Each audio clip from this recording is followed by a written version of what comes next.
mga kamamshi, may isi-share lang ako sa inyo. May na-order ako kay Shopee.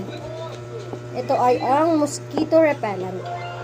Ito yung tinatawag nila na pamatay lamok daw. As in, mawawala daw talaga yung lamok sa bahay niyo. Patay ipis. Based din naman sa mga nabasa ko sa TikTok and then sa Shopee review, effective daw siya. So, ayun, tatry ko lang naman kung effective. And then, nakuha ko nga pala tong mga item na to sa halagang 129 pesos and free shipping siya. I think itong plug nagkakahalaga ng 15 to 20. Tapos yung mga liquid niya nagkakahalaga ng 9 pesos. So, yun. Para pang matagalang gamitan, dinamihan ko na bumili ng liquid. So, yun guys, tatry natin kung effective siya. So, magbi-video ulit ako kung mawawala ba talaga yung lamok sa bahay namin. Sana talaga effective siya para mawala na yung mga lecheng lamok dito sa bahay. Para mapatay lang ako. So, yun, thank you.